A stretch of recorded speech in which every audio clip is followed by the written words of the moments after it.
We had our first bump in the road this week. A bump in the road? Oh, yeah. Okay. We had a little... there was a slight argument Okay. in Bangkok.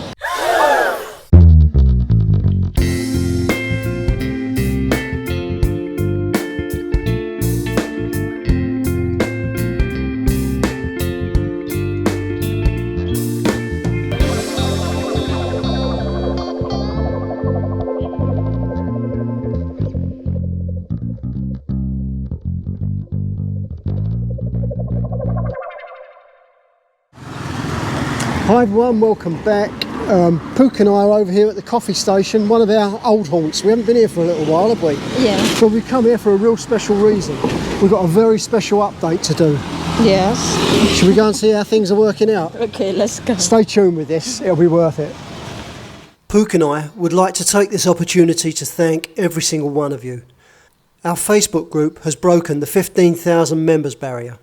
And our YouTube channel has more than 13,000 subscribers with more than 2 million views.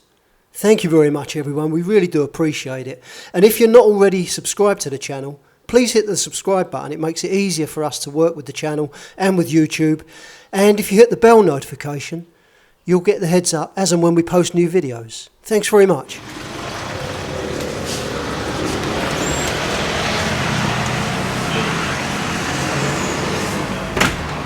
Sawadee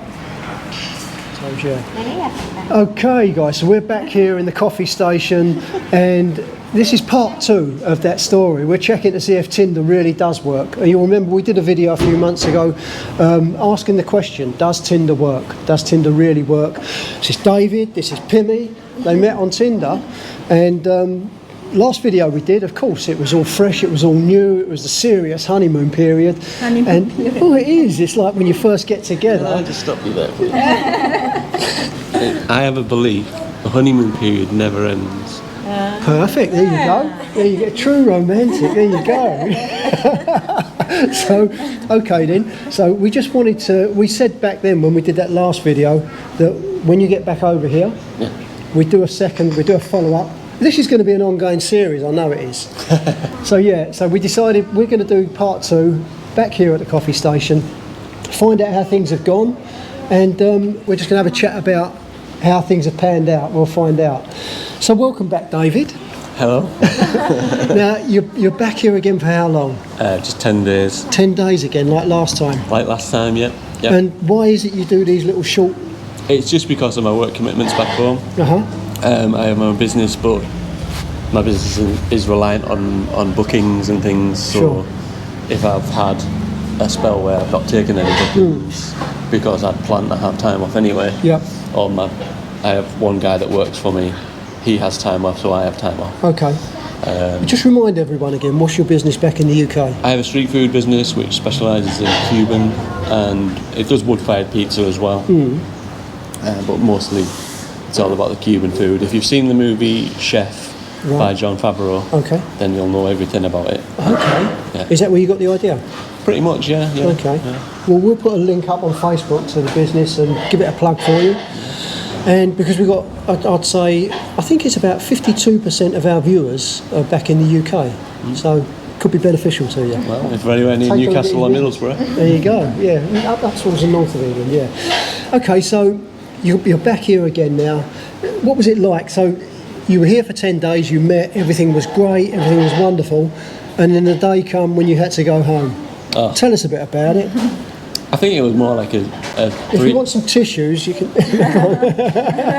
It was about a 2 or 3 day stint of saying goodbye, because we spent the night before I went home in Bangkok. And that night, that's when Pimmy started to feel it and get a bit upset about me going back. And I was like, oh, it's all right, you'll be okay, don't worry, you'll be fine. Because it's being positive, isn't it? Coming back soon. And then when we got to Savannapoon Airport, and it sort of hits me that I'm going, and I start thinking, I don't really want to go. I never wanted to go home in the first place, but I knew I had to.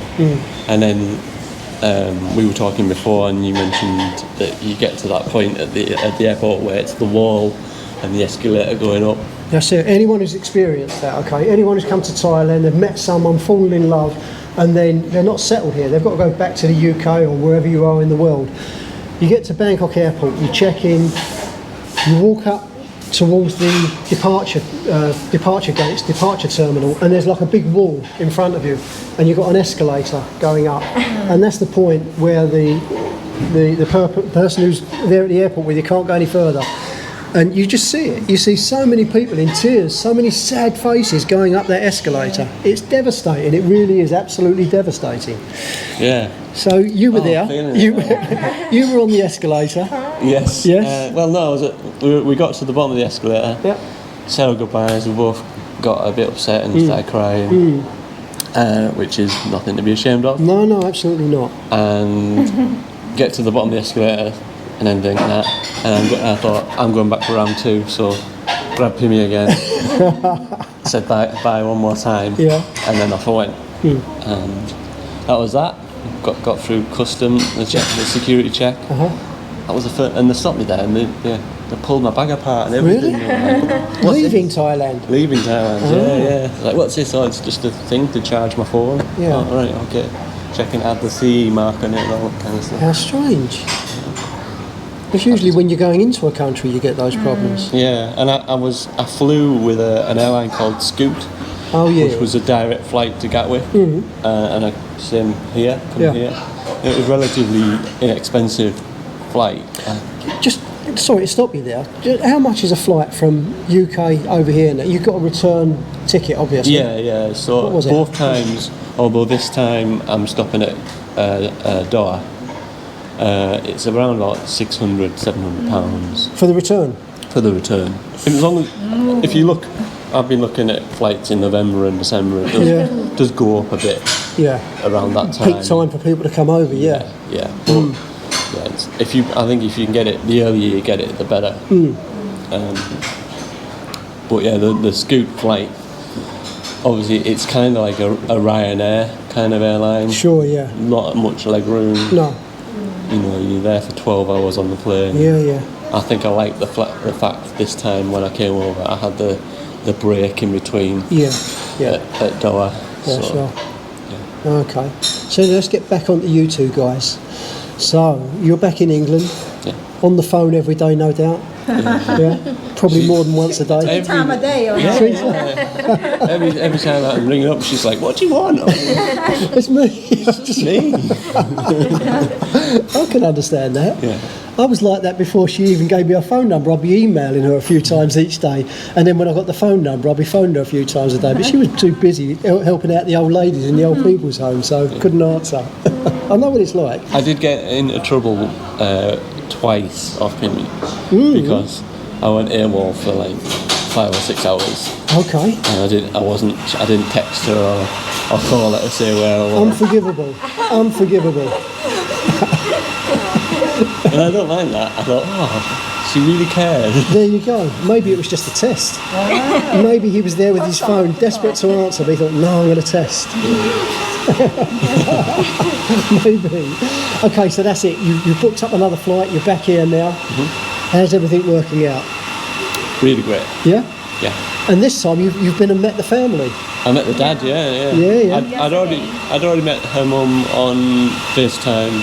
Yeah. A couple of times before. But yeah, I met the dad yesterday. Very quiet man. But obviously there's a language barrier, so there's not much you can do about that. No. Yeah. Seems really nice. That's the next step, to crack on with learning Thai. It is difficult. Honestly, that's not a bad start. Open cab. That's it. I know my left and right now. 4 things. He's at my level, and I've only been here 3 years. I know how to say I love you, and I know how to say I love you. Okay, yeah. Hang on, no. If there's anything more in depth than that, keep it to yourself. And Pimmy taught me a very important thing, because before I flew over, she said, we'll go and have dinner with my cousin, Right. Pimmy's cousin. Yeah, yeah. And she went, if you like the food, you've got to say it's delicious. And I was like, zap lie. Zap lie. Oh, I'm always. อีสานแสลงอร่อย Oh, Aroy Makrab. อร่อยมาก Aroy Makrab, very much, yeah. And it's Aloy if you're just like one of the locals, or if you want to be a little bit higher, so a bit highbrow, you'd say Aroy. It's got Aroy Makrab. And I got to experience the big market on Thursday in Pimmy's local town. Sorry, I've just remembered something else as well. You've got to know all conversations. That's this end, yeah. So you experienced the market town? The big Thursday market, yeah, walking around, seeing fish in a tub flapping about and breathing still. Yeah, that's it, yeah. You don't get any fresher than that. You don't, no. We got some as well. It was really delicious when we had it. Did you do it so you packed it in salt and put lemongrass in it and then barbecued it, no? No, it was just done on a grill. Oh, okay. Nice. Well, Pimmy's cousin cooked it for us, so Nice. I just went and helped shop for the food. And Yeah. But yeah, it was interesting being the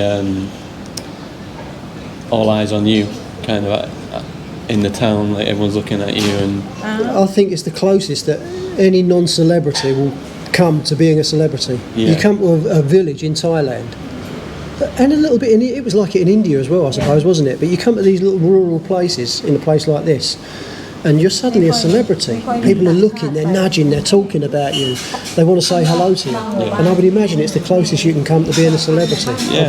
Without being a celebrity. Yeah, and like when we pulled up in the car, there's this bar on the corner, and Pimmy's like, oh, see over there, see all the foreigners over there. Ah, that's where all the... She's like, they're all looking at you. Yeah, the new kid in town. All the Falang in his village are looking at, like, who's this turned up? Competition as well. This is our turf. That's it. There's only a certain amount of ladies in that town, so that's competition. But you'll be surprised how quickly they'd try and draw you into that fold if you were living there. Guarantee it. Yeah, I'm okay with that. Yeah? Yeah. It's all right if you dip in and out. Yeah. Too many people here, that becomes their staple, that becomes their life, and that's when things start to go wrong and it becomes a bit... Yeah, I think you need to be able to establish your boundaries, don't you? So, that's right, yeah, definitely. Yeah. So now you're back. It's difficult, I suppose, to make permanent plans. You're looking at taking Pimmy back over and showing her the UK. Yes. So you're going to need to sort a visa out. That's something we need some advice on, really, with regards to that. So, I'd like Pimmy to come and live with us for at least 3 months, which is the standard 90-day visa or something like that. What time of year are you thinking of, or haven't you decided yet? We haven't decided, because we're in two minds whether I come back in November for... November. Yeah. Again November. Again November. He's clean. He is clean. October, November. Yeah. Why not? Every other week. Like a ton. Like a tongue. It's all his birthday. same day. It's the same day as like a ton. Oh, okay. On my birthday. So. Come back to celebrate. Yeah. And then, obviously, I'm definitely planning, unless we decide that Pimmy's going to come over before then, that I will come back around Christmas and stay for about 4 weeks. Before then might be a bit of a push regarding the visa and sorting everything out, I would imagine. It's going to be after then, I'd imagine. And no, I'm just thinking, it is such a shock for someone going over there in winter. You hear about it, you read about it, but I don't think anything can prepare you, especially up north where you come from. Me, a southerner, a soft southerner, it's not too bad being down in southeast England. Up where he comes from, it's dreadful. The weather is really cold, really bad. So you come back in November again? Yeah. And December? And back end of December, Wow. We'll stay for a longer period of time. Yeah, sure, if you can stretch it out a bit more. I think Pimmy should go back maybe like summer. Springtime, summer, April, May, June, something like that is the best time, really. You'd enjoy it more, I think. I'm sure you would. Too cold. Yeah. But then again, I would imagine your business really starts taking off then with weddings and things like that, doesn't it? Yeah, it does, but there's flexibility. I'm sure if Pimmy wanted someone to keep her company, my mum would be more than happy. There's that, but hang on a minute. I've got a little angle on this. You get her over there just as your business is taking off for the summer period, for the wedding season and all that. You've always got an extra pair of hands. I know, but you're not meant to tell people that. Okay, don't mention it until you're in England. I see what you mean, yeah. Okay, so you're going to go and visit England. Yeah. Come back to Thailand, though. Don't settle in England. I know you've got family there and everything, but... Well, it's funny, the other day before I came back over, I was on the phone to my mother. Yeah. And she's like, do you think you'll emigrate? And my head and heart are both saying that I want to be here. Yeah. And I think having spoken to Pimmy even just last night, speaking to her, saying, look, what's the best scenario for you with regards to our future?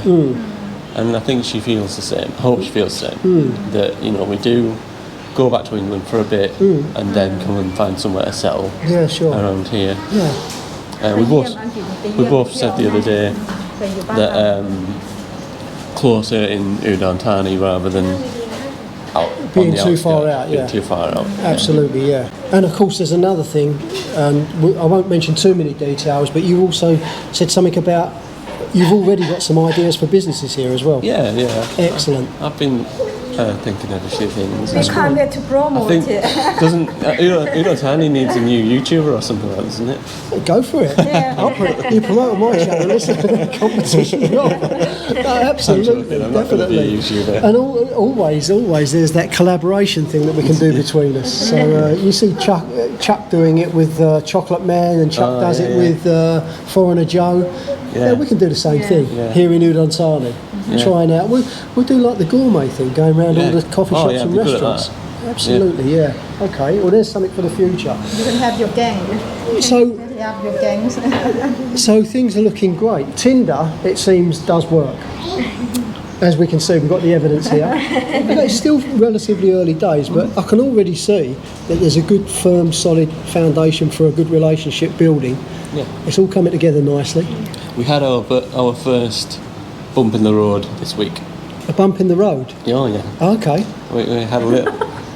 There was a slight argument Okay. in Bangkok. Right. We've had a few. I wouldn't say it's an argument. It was more one-sided, and me calming the situation. It's okay. Good. So, can I tell a story about your?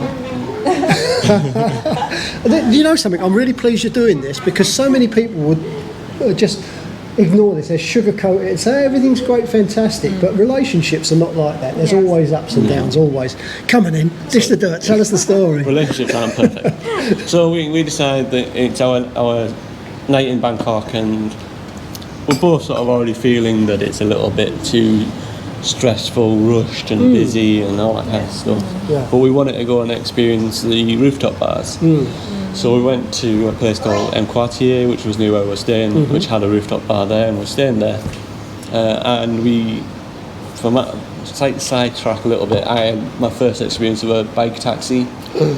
Yeah, that's an experience on its own. And we're both on it at the same time. I've never gone on a bike with more than one other person. Okay, yeah. So three of you on the bike, including the... And the rider, feeling like I'm getting a little bit too intimate with the riders, a bit like... Oh, yeah, pushing into his back. It's too much for me.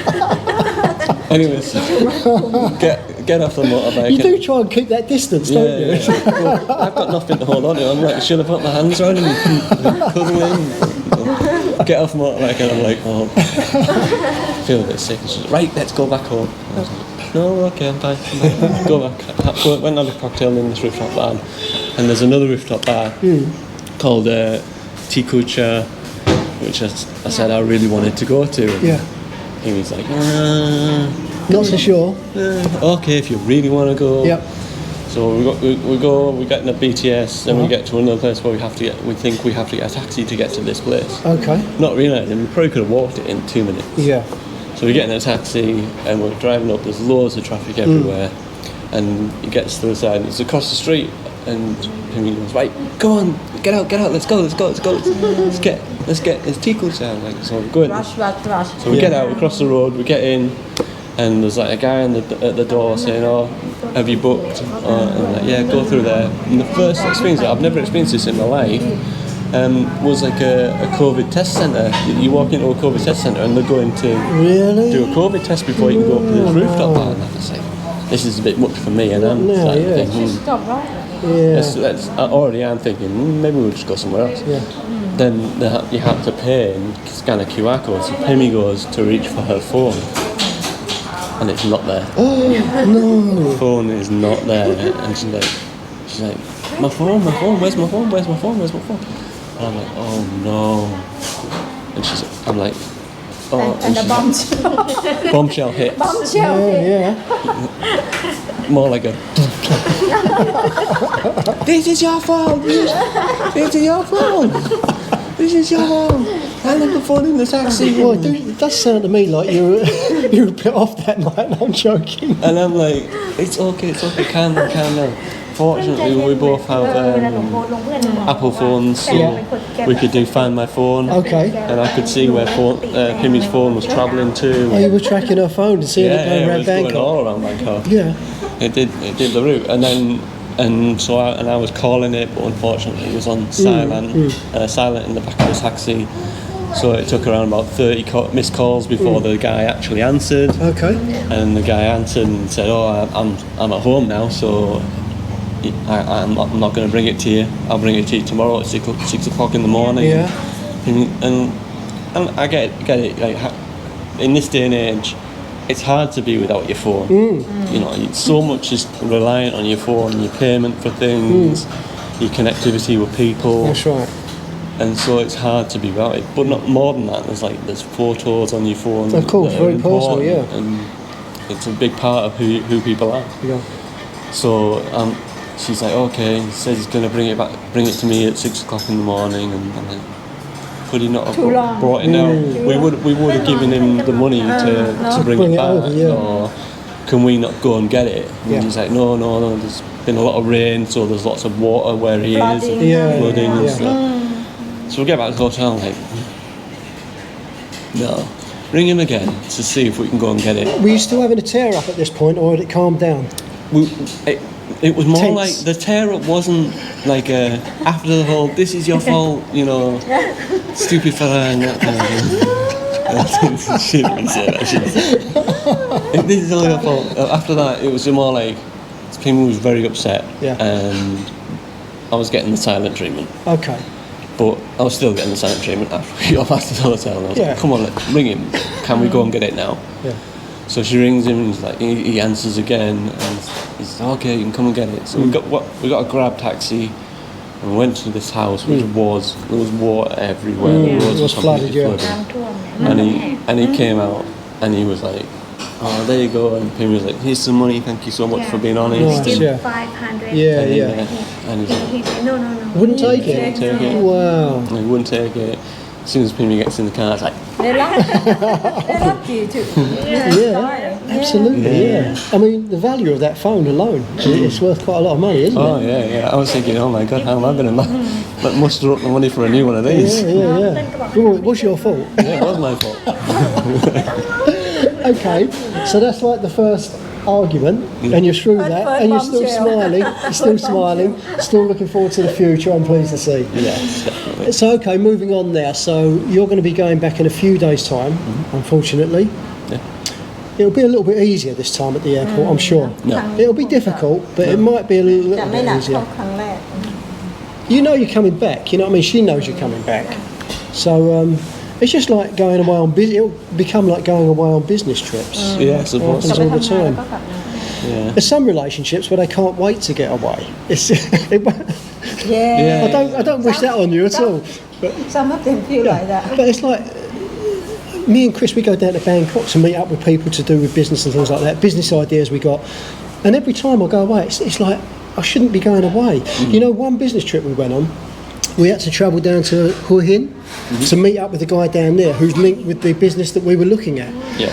And me and Chris stopped off, we're driving, stopped off and went down, parked up on the beach and went to a beachside restaurant, had something to eat. And I said to him, Chris, this feels so weird to me. He said, what? I said, I'm here on a beach in Thailand and Pook's not with me. It don't seem right. It seems like I'm doing so. I'm like I'm cheating on her with you, Chris. But no, it seemed weird to me. Yeah. But so yeah, that thing about leaving each other, it is difficult. It really is. But you're already planning to come back. You're planning to go over to England, see what that place is like. Newcastle will blow your mind. I'm not saying anything. I'm just pulling faces. Now listen, I'm biased. The UK for me is finished for me. And everyone knows it. I often say it on Facebook and on YouTube. If I didn't have to go back to pick up my guitars and see a few really good friends over there, I'd be quite happy if I never went back there again. I've got no reason to go back. It's been my only second visit. I feel very much the same about. Yeah. I think it's probably more so being with Pimmy. Is that? Is the big factor, like you say, when you're not with Pook, it feels wrong. Yeah. But you know the way of life here. That's what I was going to say. It's not just about the two of you being together. It's about being here. It feels more relaxed. It feels more friendly. Yeah. People in general are more happier. Do you know what it reminded me of the other day when we were driving through around about the countryside where Pimmy lives? Yeah. And seeing everything, it was like being a child. It was like back, because it does step back in time a little bit. It does. Although it's like 40 years ago for me. Yeah, although the technology's there and everywhere around you, it still feels like 40 years ago. It really does. Or even if it was 40 years ago, I wouldn't be alive. No. Big age difference. But no, it's true. You know, and simple little things like, and I know like you get old people going, bloody children today, they've got no respect for their elders. It's absolutely true. You know, over here you see an old person, and I can remember when I was a kid, we'd be playing out, lived on a council estate, and if we were making a bit of noise, you might get an old person shout out, "Oi, keep that noise down, I'll go and tell your parents." And back then you'd say, "Sorry," and you'd quieten down and go away. Now, and I've seen it in the UK, those same kids would throw a brick through the window or something, or attack the old person next time they see them. Here, you've still got that respect from children. Absolute respect. And respect for neighbours, even if they're bloody annoying sometimes. There's a way of keeping things calm and keeping things on a positive footing. There really is. So, and the weather, of course, even though we've had a little rain recently, still warm enough to go out in t-shirt and shorts. All of that adds up so much to a perfect quality of life for me over here. Speaking of t-shirt and shorts, can I get a round of applause? Yeah, look at this. I'll tell you what, is this, let me just get this 1 second. Look at that shirt. Look at there, and it's that lady there who's on that shirt. Wonderful. And you actually had that delivered to the UK, you said? Do you want one? They don't do them in my size, no. I'd love one, darling. I want a big picture of you on my back, okay? No, better not. And I'm going to get a cardboard mask to wear. Maybe, who knows? I thought it was a song. I didn't realise because David had messaged me and said that, you know, we'll meet up for coffee, and he said he's got a new outfit for the new video. I'm thinking, what's he got? I thought he was going to turn up in a three-piece suit and have someone here to do the wedding or whatever. And then when you came in with that, I glanced at it and I totally forgot about the outfit you spoke about, and I thought he was wearing a Songkran shirt. Songkran, people wear like bright shirts like that with flowers and everything. That's what I thought it was. And so I looked closer, and there's Pimmy peeping out. Wonderful, absolutely fantastic. Your number one fan. Number one fan. Well, it's lovely to see you again. It really is, and spend some time with you. Great to see the two of you again. Great to meet your little daughters. Lovely kids, and looking forward to the next episode. So this is episode 2. And this is going to be an ongoing thing, I'm sure it is. And I'm not pushing the issue, but if things do work out great, as we hope they do, and there's a wedding, I hope we get an invite. No, I'm not saying do it, but I'm saying if, we will get an invite, won't we? Yes, definitely, yeah. Absolutely, great, okay. And whatever else comes after that, we'll be covering it on here. This is going to be an ongoing thing for us. And I know you guys on the channel enjoyed it from the comments we got last time, so it's great. Really good to see you both again. And best of luck with everything. And I hope it stays as great as it is now. It's been lovely to see you both. Fantastic. Thank you for the lovely comments last time. Yeah, great comments. Thanks so much. Thank you. ขอบคุณค่ะ